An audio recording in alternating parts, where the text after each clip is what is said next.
The Ryan Ries Show from Southern California. This is The Ryan Ries Show. Post your questions using @Ryan Ries on his Instagram, Twitter, or Facebook. Are you ready? All right, it is going down tonight. I got my good friend, my brother, my homie, my dog, Sonny Sandoval, the lead singer from the band P.O.D. and co-founder of the Whosoevers. Sonny, dude, it's been a long time since you've been on the show. Mm-hmm. I think you were on when we first started. Yeah, over at the other studio. Over at K-Wave. Yep. Yeah. It's been a minute. Dude, it's been, actually, we were on the radio about a month ago, and they said that was our 6th year of being on. Oh, wow. Is that gnarly? Time flies. Seems like you just started this thing like I know. yesterday. I know, it's crazy. We and Sean were tripping out. They were telling us it's like the anniversary, and we just can't believe what God's done over the years. It started with one station, and now it's on over 100, and it's just cool to see. And people are still calling us up and like, hey, we want to pick you up over here or pick you up over there. And it's just been cool because it's been a show that just disciples people, and I love having different people on the show, like tastemakers and cultures, like someone like yourself. Like, you're out in the mainstream, you're a band, you've been doing it forever, but yet you're a believer and you're just living the Great Commission where God has you. Because a lot of people think if you become a Christian, you have to become a pastor or an evangelist or work in the church to actually do ministry. But what I love about our relationship, and our relationship goes way back, and you've obviously you've been a big influence in my life. It's in the book, it's talking about how you've impacted my life and stuff. But it's been cool just to watch your life and how you've just been living for Christ in the world, not of it, but really doing the messy ministry of Christ. And tell the listeners basically how you even, just a rough overview how you got into the band, because I want to talk about how you got into the band and the purpose, and then just how God's been using you and everything you've been working on ever since to bring you up to now. It's a long story, but I wasn't raised Christian, you know what I mean? But I always had respect for God. God he's woven into my family line, you know what I mean? My grandmother from Italy, Catholic, you know what I mean? Yeah. Just I've always had a respect for God. I just didn't know him, and then God just started to pick off people one at a time in my family, and it was real, coming from a broken family and seen a lot of things and just neighborhood stuff. God was he was constant, you know what I mean, and he became real. It wasn't just hearing a story about him or going to Sunday school. I started to see him become real in my family's life. And then when my mom was diagnosed with leukemia, and she would soon after go to be with the Lord, I watched her just praise God through all that. And that was like basically as she's about to pass away. Yeah, she knew she was going to die. You knew it was real at that point. And then it was like, dude, anybody at that point would just lose themselves, but she felt more in love with God, with Jesus. And so that was real to me. And so, pretty much on her dying bed, it was like, okay, I need to make a decision. What am I going to do? And at the time, I think it was more just for her. She wanted me to know her Jesus. So I think at the time it was more like, okay, Lord, if she goes, we need to settle some scores, So I pretty much asked Jesus to come into my life the same day my mom passed away, in the parking lot of this hospital. And then I went and whispered into her ear, and I said, go be with Jesus. And it wasn't much after that she took her last breath. So from that point on, it was like, okay, I was 19 at the time, still trying to grow up. That's a young, looking back at being 19 and losing your mom, that's a pretty gnarly age too. I mean, at any age to lose your mom, but you're in that 19, you're just leaving high school, trying to figure things out. Still kind of getting into trouble a little bit. You want to bounce ideas back off your mom, and you know what I mean? Yeah, for sure. So that must. At the time, I thought I was grown and knew it all. You know what I mean?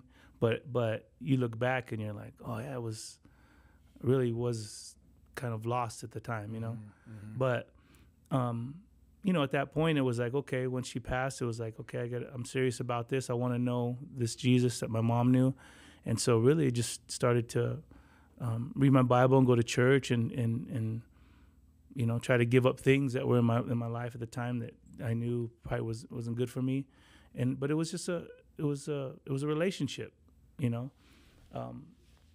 And at that time, my cousin, he's still in my band, the drummer Wav and Marcos, they were in another thrash band. I used to go to parties with them and where they'd play, and they would, they were Christians, but they had asked me to join the band, which was far left for me, wasn't something I ever planned or even liked doing at the time. I don't like being in front of cameras, or I'm not really about the me show. You're like low key. Yeah, but when they first asked me, I kind of laughed. I thought it was a joke, and but then some things happened, where but before that, I really did just ask God. I said, I just want you to use my life, whatever that means.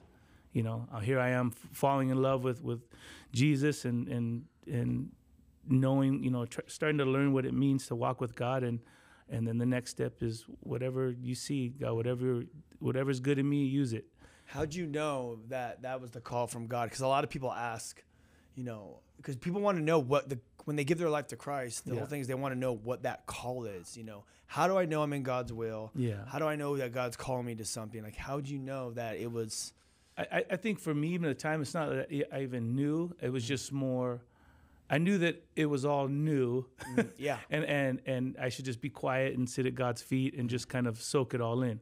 So that's what I did. And then in the same time was just more, less learning how to live, knowing that my mom's not here anymore too. You know what I mean? So it was still processing all of that.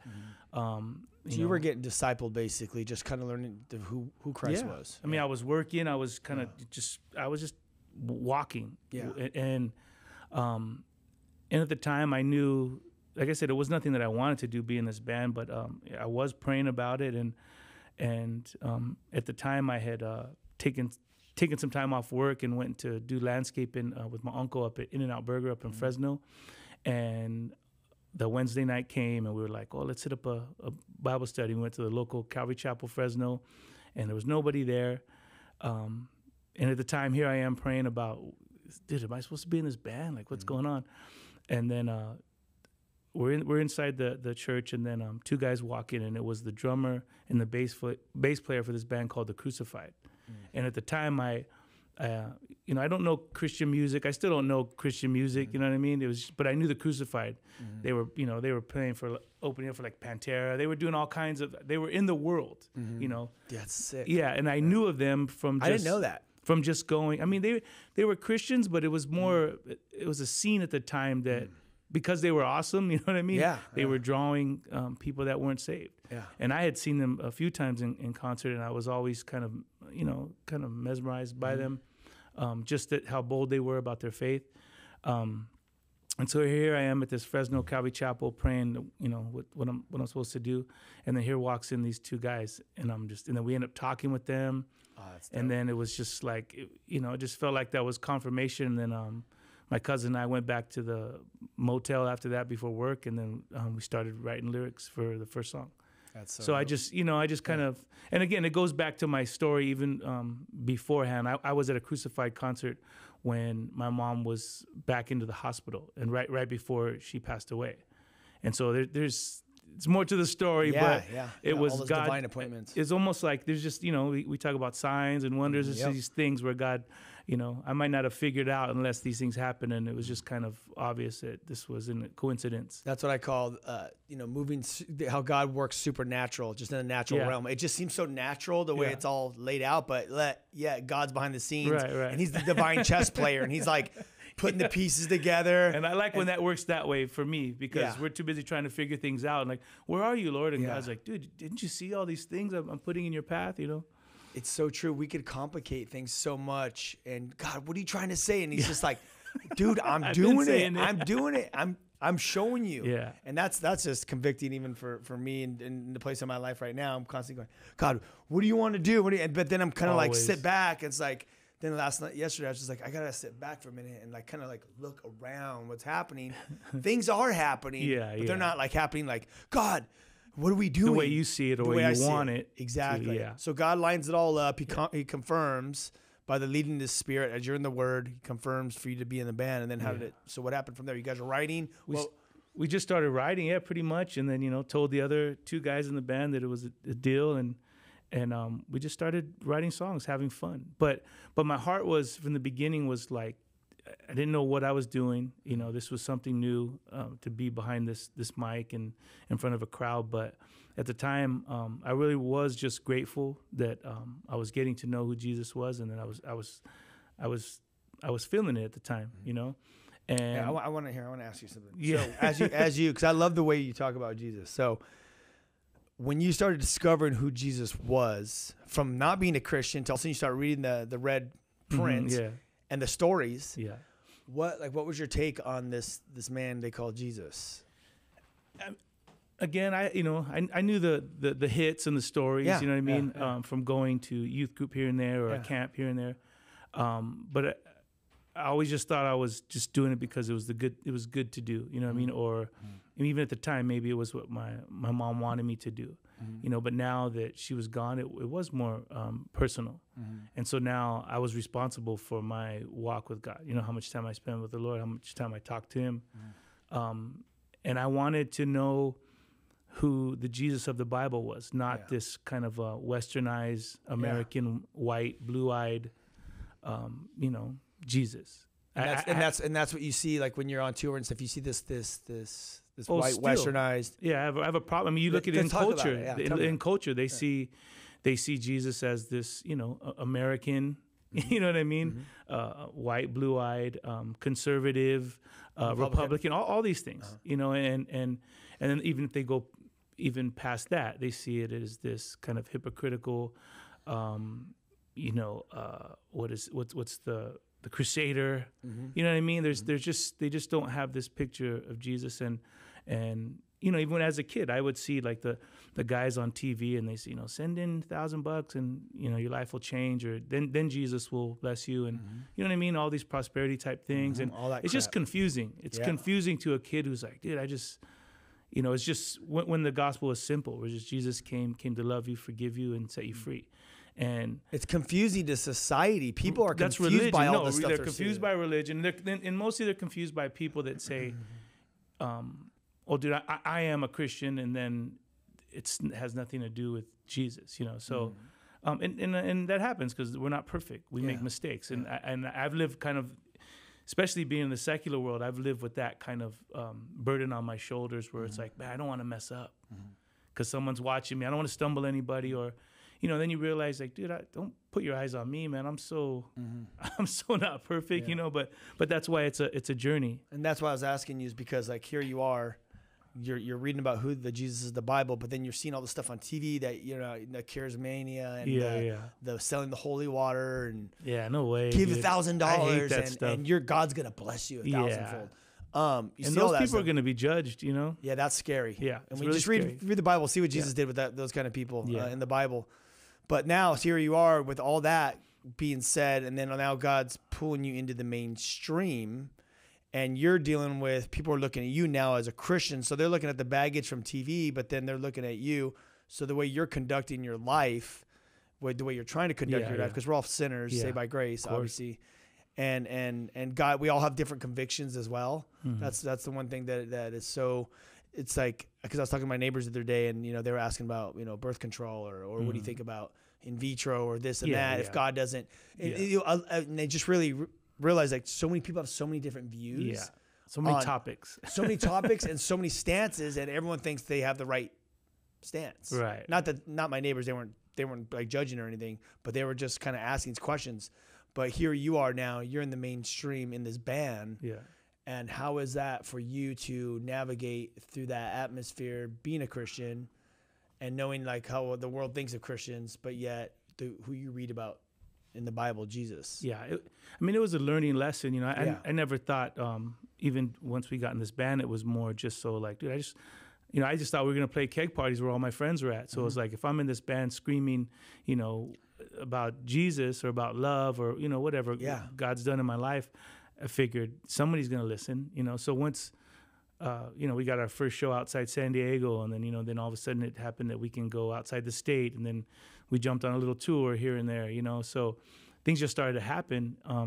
But then once we got signed to Atlantic, obviously years later, You guys blew up. then it was a different thing. All of a sudden now, you're definitely in the public eye. You're on TV, you're in magazines, you're networking with all these people in the business, and so you're. And at the same time, it's always in the back of my mind. I don't want to mess up, man.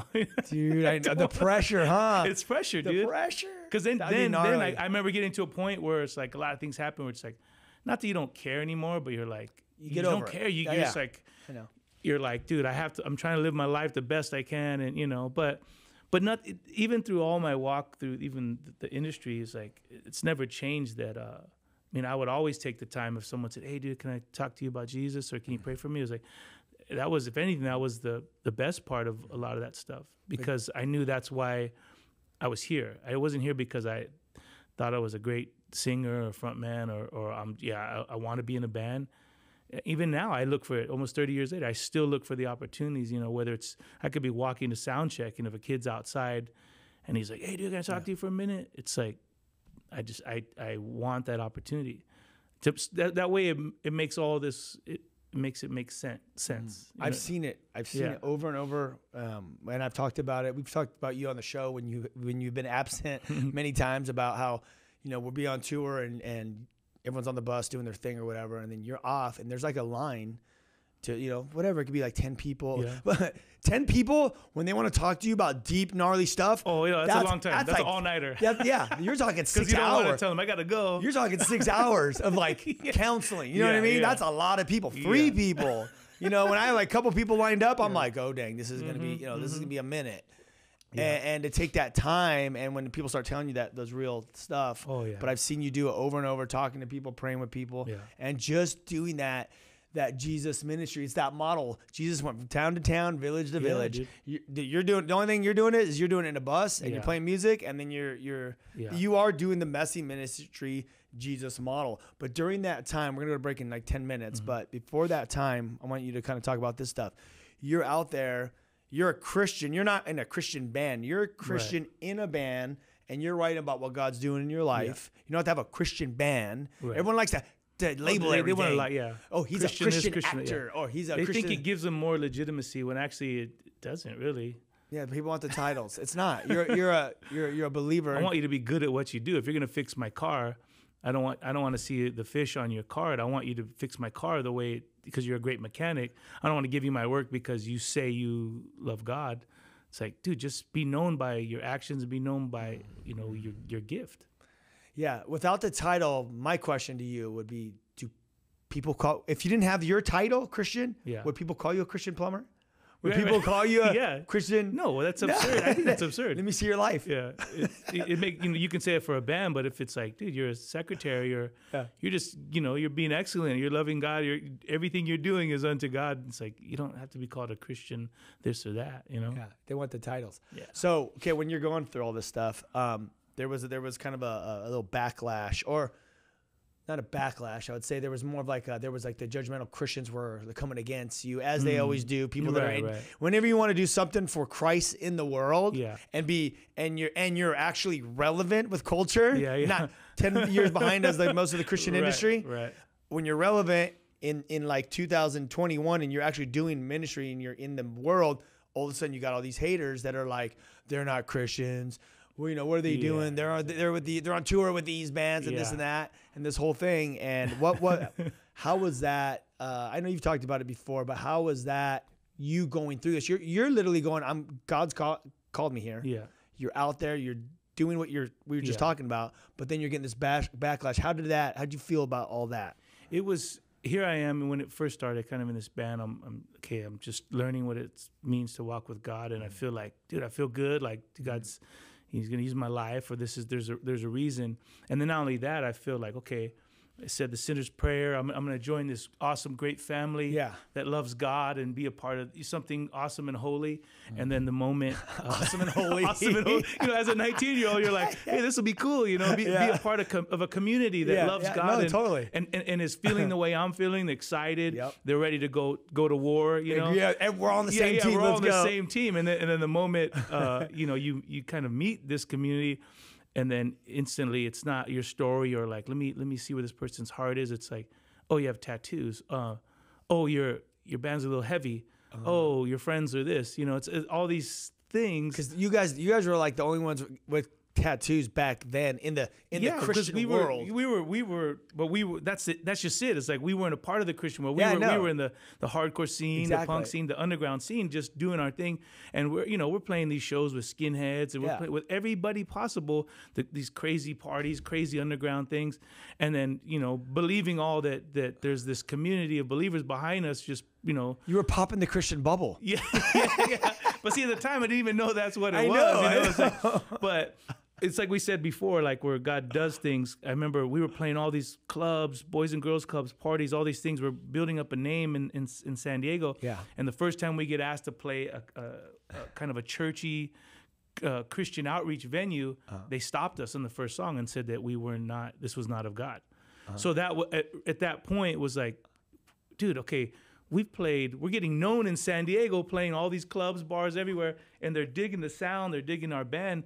But the first time we do a Christian thing, they're like, this is not right. This is not of God. So again, I wasn't angry at it. Yeah. I just was like, oh, you know what? We're not supposed to be here. Yeah, confirmation. And it wasn't even until later that then you did see that there were bands that called themselves Christian bands. There was a scene, and it was like, and even though when we would play with these bands and kind of enter this scene, it wasn't a place we were ready to lay our heads. It was like, dude, we play wherever they ask us to play. We're not, we're not using the name of Jesus either to hype up my band. Because if anything, the scene that we came from is like, that's lame. Mm-hmm. I mean, that's flat out. Oh, yeah, You're a Christian, or you talk about Jesus, that's lame. The only reason why they would say, oh, those guys are Christians, because we were so open with the faith. Lyrics, and we would talk about it on stage, and so interviews too, right? You guys would, always. Yeah. But at the time, there was a straight edge scene. There was like there was a Krishna scene in the hardcore movement. Everybody believed in something. That's kind of what made the scene, where it's like you're screaming about what you believe in. So we kind of took it the same model, like, well, why can't I scream about Jesus?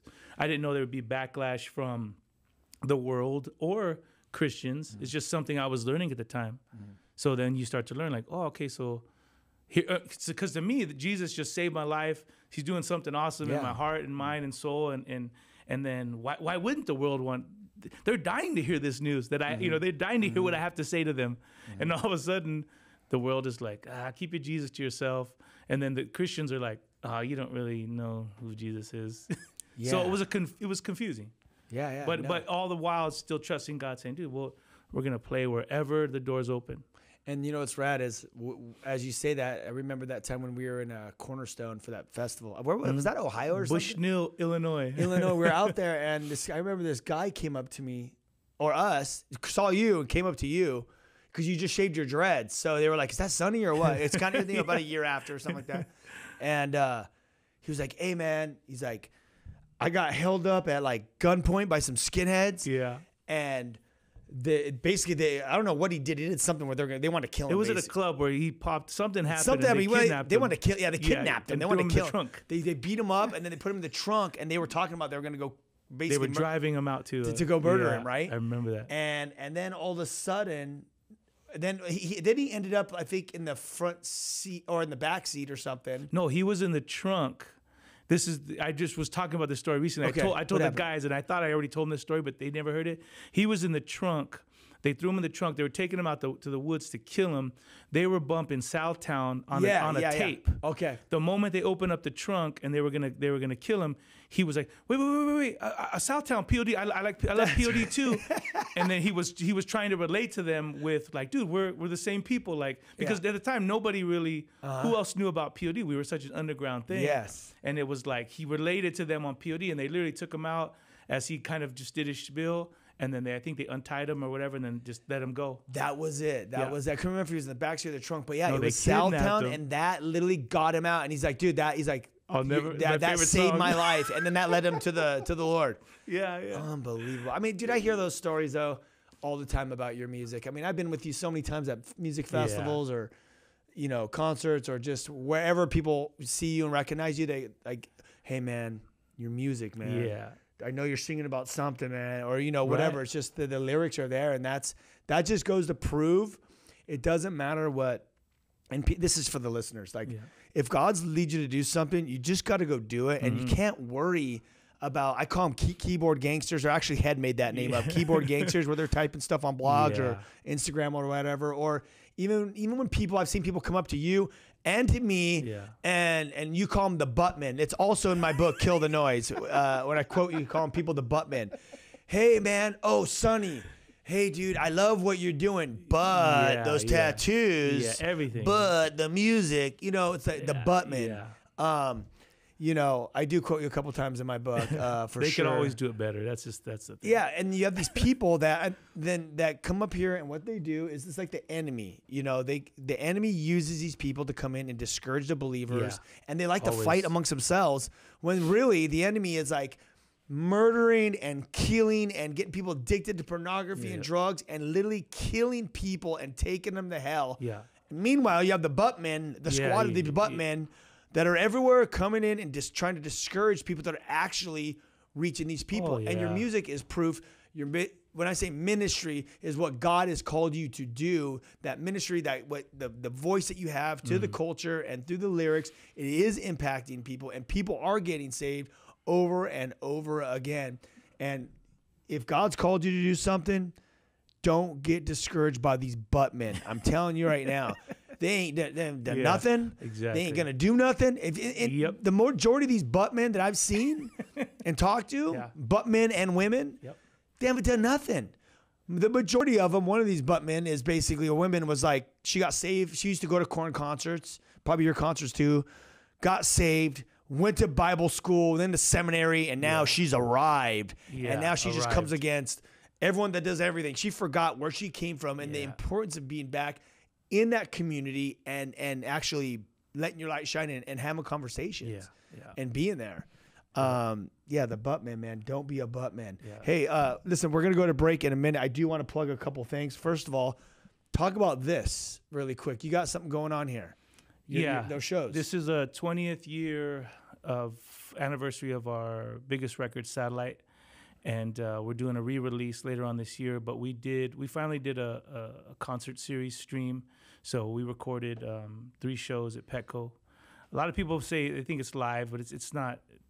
It's not live. We did 3 sets in one day, and we're gonna spread them out. So starting in May 17th or something. I don't know. 3 sets in one day. You're too old for this, bro. I'm still hurting, and not playing in a year. I'm still hurt. Oh my gosh. Yeah, dude. That was cramping crazy. Up on stage the whole 9. Yeah, it was fun though.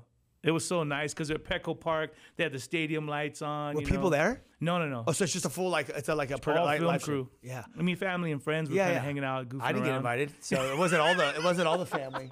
Shannon's in the studio. Your wife. Zach went, so I was like at my house. I'm like, well, I'm at home. I don't got nothing going on. Dude, I don't know. I'm just joking. I know. I literally was in the rehearsal studio 9 days prior, from 10 to 7 with the guys trying to learn songs we hadn't even played in 20 years. So it was a wild 2 weeks. That is. But gnarly. it was stressful, but it was fun. It's all behind you now. Yeah, it's all dude. behind That's me. Crazy. 3 shows. Yeah. So we're wrapping that stuff up, and then they're gonna be streaming sometime in May. Okay, so I just reposted it on my story. Cool. We'll get that on the Whosoevers too. So did you give them the dates? May 13th, May 27th, and June 10th are the 3 premieres? Yeah. So the first one will be the Satellite record. Second one will be Fundamental Elements of Southtown, and the third set is Rarities. And those are songs that we did from our independent records to just throughout our career. Well, we're gonna be live streaming from the Ries house. I got my daughters. My son loves DJ Marshmello. Nice. I'm just doing music festivals for him. Yeah. And they just love it. So my son wakes up, he goes, Marshmello. I go, wait, Marshmello or Monster Trucks? And he starts bouncing his head. Marshmello. So it's either Monster Trucks or Marshmallows. Sick. Hey, we're gonna be going to break in a few minutes, or actually a couple seconds. I want to plug the Kill the Noise book, killthenoisebook.com. It's my book. It talks about how the Whosoever started. It talks about my story of faith. It's a faith builder. It's a tool to increase. You read it, Sonny. Mm-hmm. It's raw. Yeah. It's raw format, and it'll encourage you guys. You can buy it wherever books are sold, killthenoisebook.com, Amazon, Barnes & Nobles, Target, Walmart, wherever it's all sold. Buy it, purchase it, get it, give it to somebody. We'll be back in 2 minutes. Peace. More of The Ryan Ries Show. Coming up, post your questions at Ryan Ries on his Instagram, Twitter, and or Facebook.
Now, back to the Ryan Ries Show.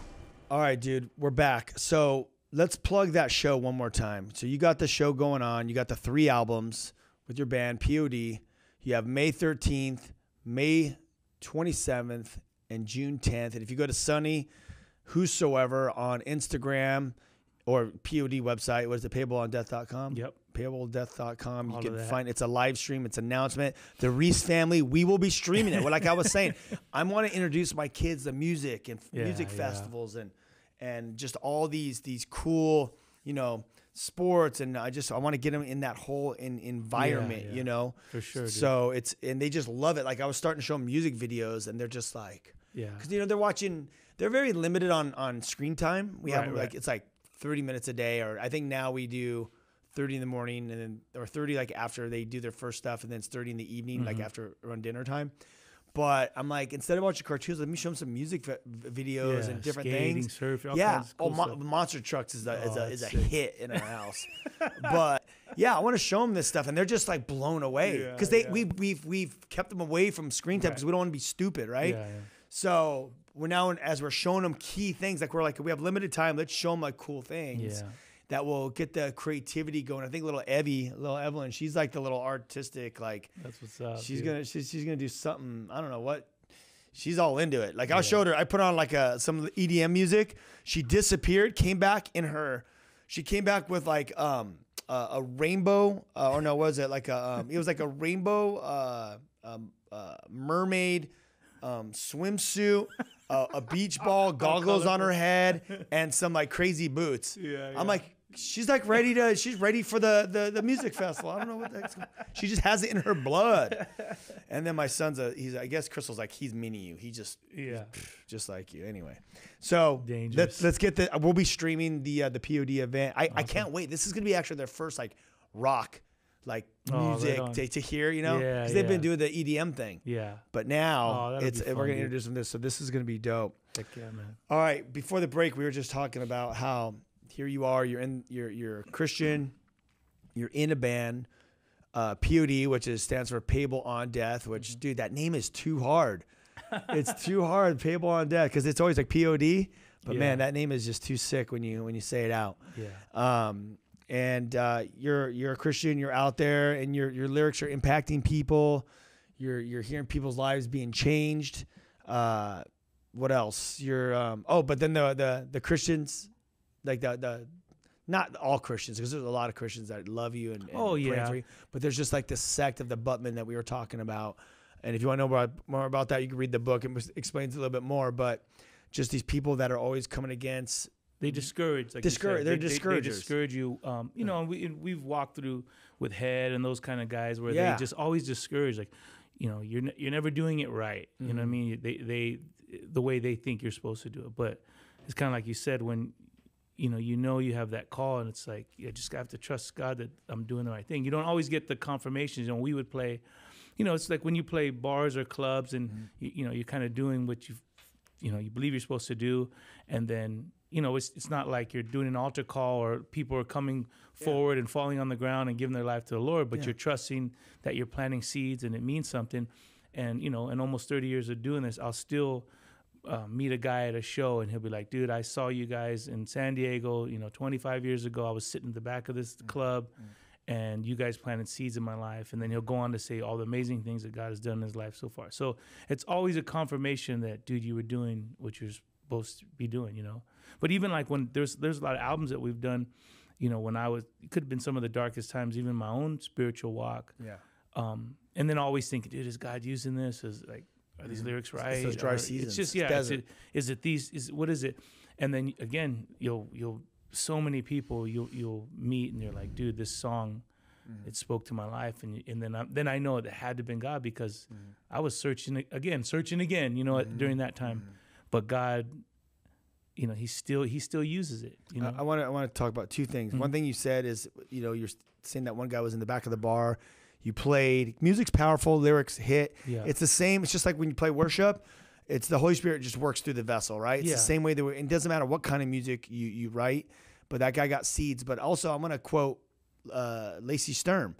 She wasn't even a Christian. She was in the back, very back at some stadium you guys were playing at, in the very top back in the nosebleed. Yeah. And she says when you came out and started playing, she felt like this presence, like just give her a hug. Yeah, yeah. She just felt I love love. That story, dude. And that's the Holy Spirit, is like when you're vessels of Christ and you show up, he just does. His presence just comes. So you don't have to worry. But that's the thing. It takes the pressure and the burden off you. I think what happened when Christians were coming against us at the time, it kind of pushes you to do what God's not calling you to do.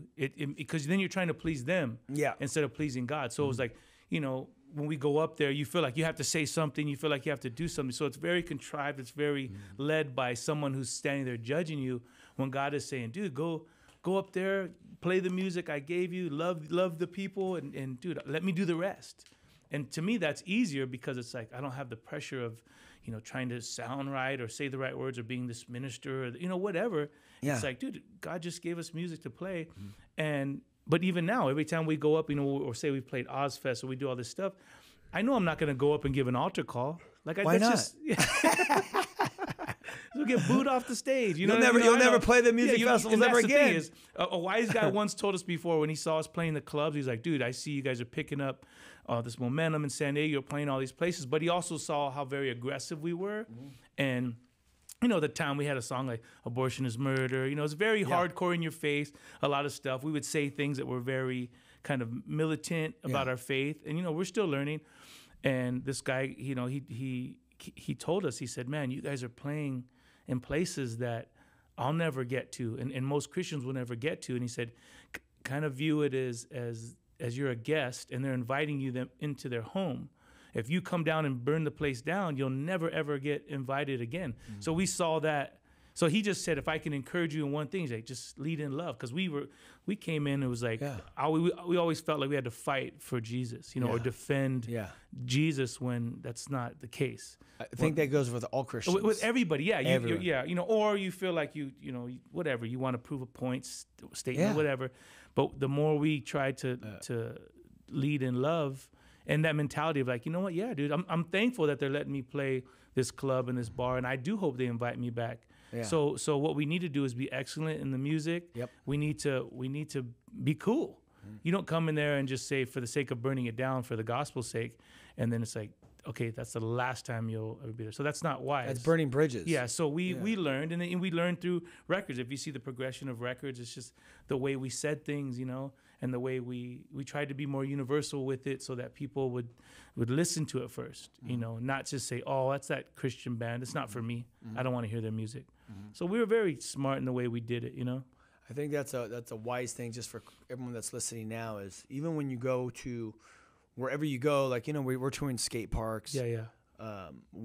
Anywhere we go, any place we go that's not in the church, you're there in their environment, especially at a skate park. It's a scene. It's like going to you have to speak their language. Yeah, it's like most skate parks are in inner city. There's a lot of drugs and different things. So it's like you're getting all the rebels of the rebels there, all the outcasts that don't give a dang about nothing, and they're gonna size you up. And when you go in, they gotta see that you're the you're the real deal.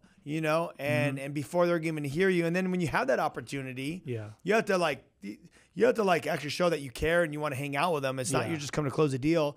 And then when all the barriers break down, like we do at the skate park, then you're able to share with them, but in love. But if you don't go in there and share with love, you're not going to get invited back to these music festivals. And I've seen you at all. I mean, we've been in Australia on tour. We've been all over the United States, in South America, different places. But you have a place that's where God has you in the mainstream. And I've seen roadies, I've seen band members, they'll pull you aside. They come talk to you because you've been in there with love. And even if you've never, ever, did altar calls from stage or anything like that. Let's just say you never talked about Jesus your whole life from stage, okay? But God has had you there. Yeah. But the amount of ministry that you've been doing backstage is with individuals alone. And I'm not saying you haven't, but I'm just saying with the amount of ministry you've done with individuals alone and people, if the Bible says all heaven rejoices when one gets saved, if that's always our quote in the Christian world, well, if just one gets saved, all the angels are going to rejoice, So back on people that are like, well, what if he's never done any of this? I'm not saying you haven't. Yeah.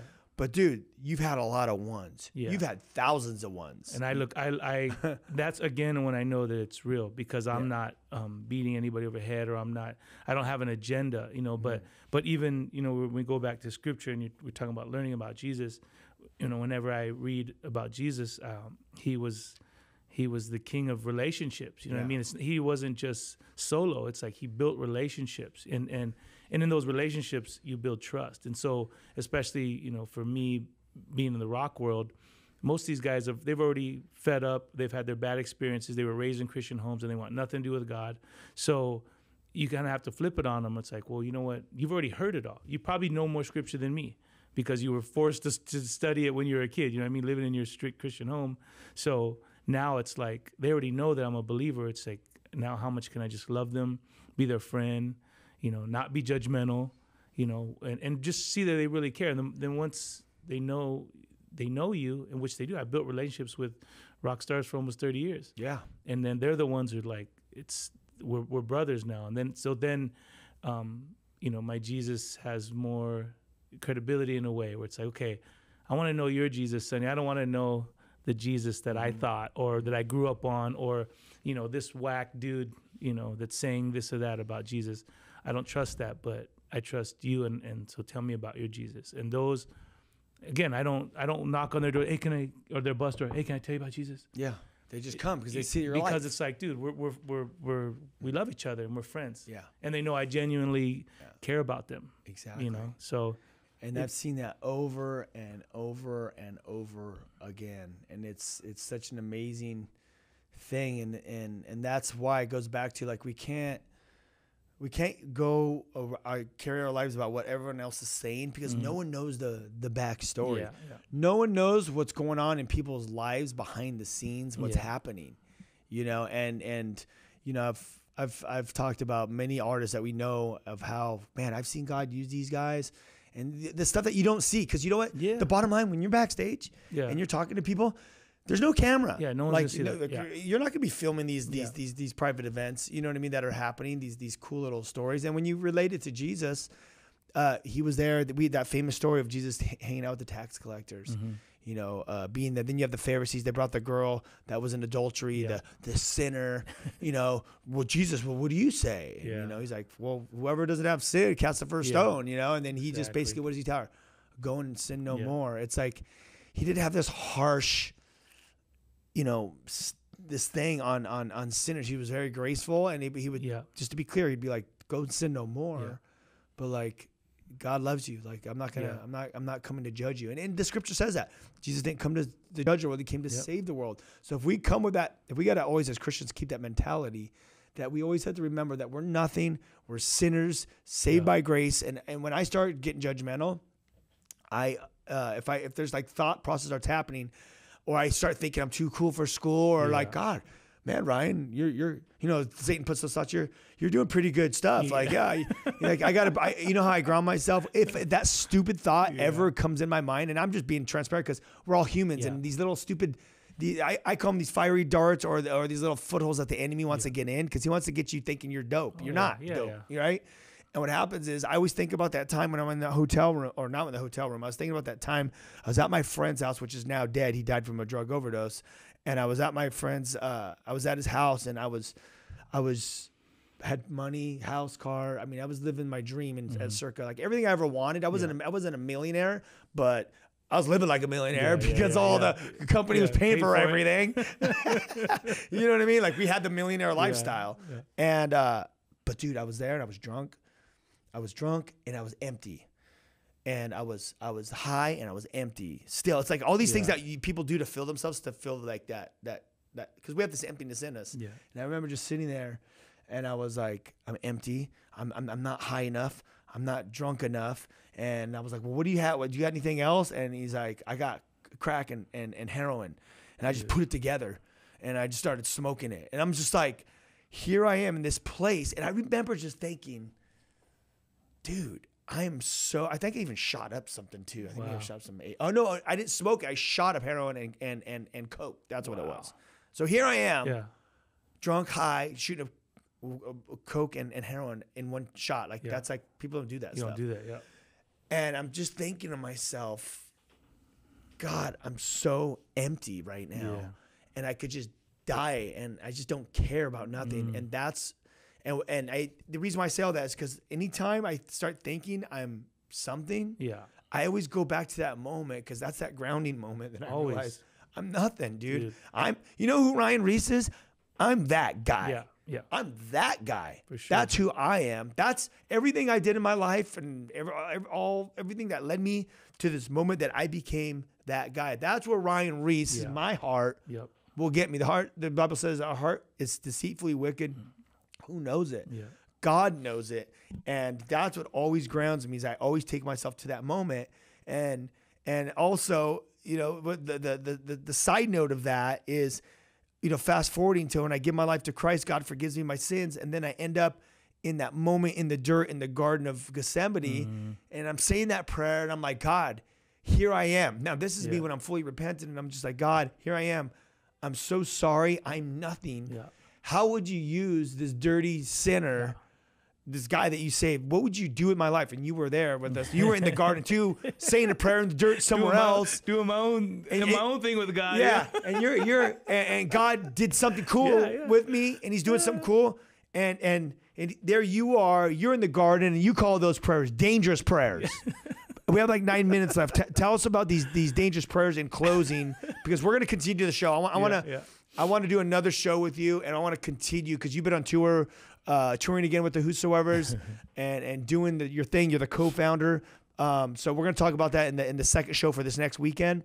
But tell me about some because we're just kind of closing here. Like, tell me about these dangerous prayers that you make, how they've impacted your life to where you're at now. I mean, just going back to what you were saying real quick. I think even for me, you know, when God found me and I was outside this hospital, it was all before any music. It was before any success, any type of celebrity, and so I don't identify myself with any of that, even though that was awesome and changed my life in some radical ways. But I always see myself in that parking lot of the hospital, just saying, God, if you're real, come into my life. In the dirt, and basically. In a dirty parking lot, and I'll never not be that guy, and I don't.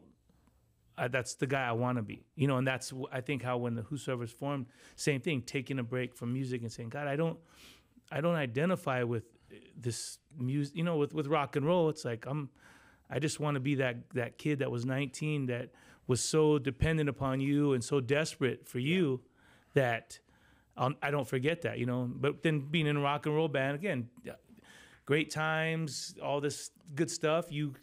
It's easy to forget that person because now everybody treats you like a rock star. So, you know, you go through your moments of pride and arrogance and, you know, all kinds of stuff, struggles, trials. But when you can just get back to that person of like, dude, this is who I am, crying out to Jesus saying, I need you, or I'm lost without you. And then that'll keep you grounded, you know. But I think about as you're saying that, all the stories in the Bible of the Gospels, you know, the pride and arrogance. You got Peter, you know, pulling out the knife, cutting off the guy's ear, like, what's up? You know, don't worry, Jesus, I'll never leave you. Yeah. All this, and that's why all that stuff's in the scriptures is because we're all human, and we all go through these highs and lows in our life. Great intentions. Success, great intentions.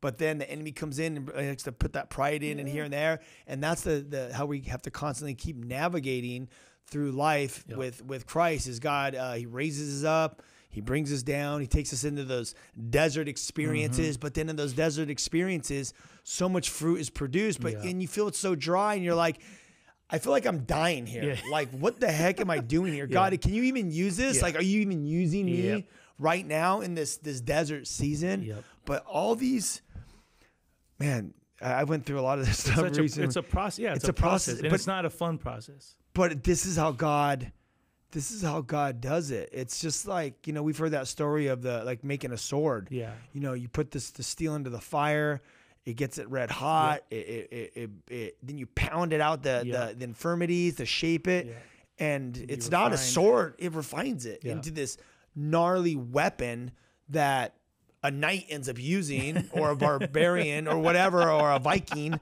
that uses to slay. And that's what God uses. That's what He does with us. Is He takes us to these refining moments, and that's what He's done with you. Even like from the beginning of your career, since you gave your life to Christ, all these refining moments: pride, no pride, humbling, rock star, money. You know, all these different things and then desert experiences, and now, you know, and just, you know, sitting here with you, just these stories and this wisdom that just comes from you. You wouldn't be where you're at now, being able to say these things, unless you've been through all this stuff. You were saying that earlier too, like some of the buttmans, like they tell you how to live their lives. Like I've been walking with God for so long that all those same people that were intimidating at that time, and, you know, because they know how to walk with God and I don't, right? Well, when you're been walking with the Lord for so long, unfortunately, you see a lot of those people fall off. They were talking so much stuff, you know what I mean, or this is how you're supposed to do it. But then when their season came, or their road got windy and crazy, they just stopped walking. You know, so you know, bro. Again, we walk with God for so long. You try to learn as many lessons as you can, and not be one of those casualties that, you know, just decided one day, like, dude, I'm done, or make this huge mistake. It's like it's a constant walking with God that. But dude, we say it all the time. We're not perfect, and I think that's what humbles us. Where it's like, dude, God, you think I'd have it figured out at this point in my life, but but you're still gracious enough to walk at my pace, you know, which is a beautiful thing. And that's the thing is, like, I'll tell people because people are like, oh, well, what do you think about this guy? Or this, Yeah, and I'm just like, guys, everyone's in a different place in their walk. Like, I'm in a different place in my walk than with my dad. Yeah. Then you were a Christian way longer than me. I mean, you're in a different place. Head's in a different place. Yeah. Lacey's in a different place, and we all come from different places. Yeah. So there's, the gospel's the same. The word's there. It's a lamp to our feet. He leads and guides us through His Holy Spirit. But yet we're all in different. And on top of it all, we're all in different seasons. Yeah. We're in different seasons right now. You know what I'm saying? Like some people, it's funny because I was talking to someone the other day. Oh, it was Christina. Yeah.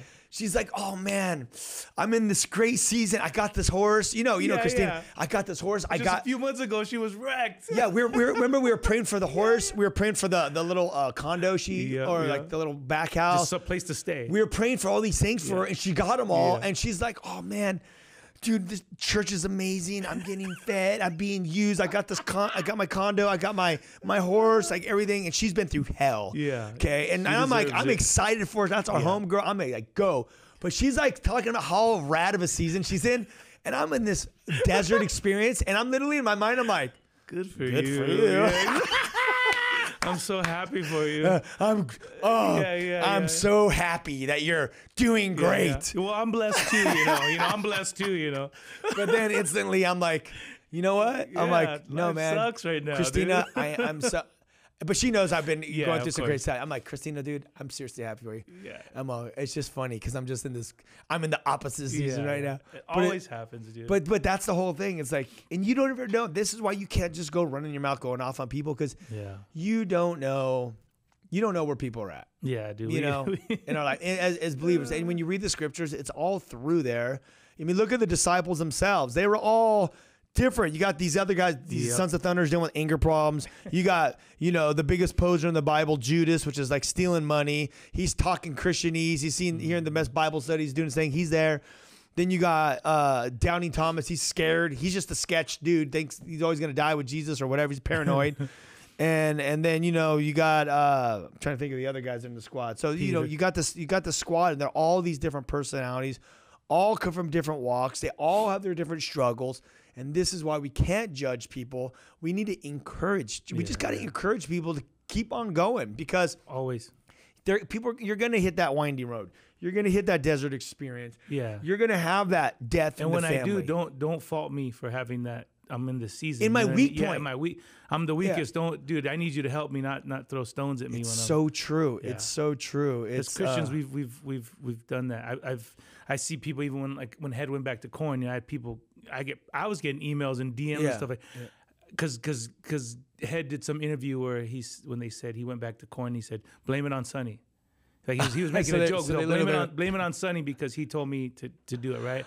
So people, I was getting from Christians mail, I can't believe you told Head to go back to that wicked, all this stuff. And it was like, oh, dude. Or everybody would come against Head. I'm like, why come against him? Like, just pray for him. Like, you don't know where he's at. You just pray for him, dude. I'm gonna leave it right there because that's the end of the show. Hey, we're gonna do next weekend another Saturday. We want to do back to back with Sonny Sandoval, the lead singer from the band P.O.D. Go to Payable on Death to watch the live stream for their 3 albums, and go to killthenoisebook.com. Check it out. Go to the whosoevers.com.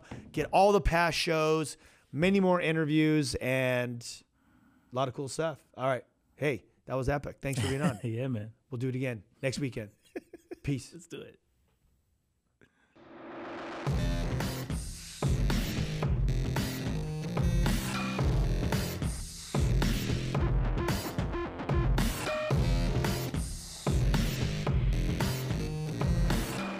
This has been The Ryan Ries Show. To connect and find out more about Ryan, click on ryan-reese.com. Check us out next Saturday at 9 p.m. for The Ryan Ries Show.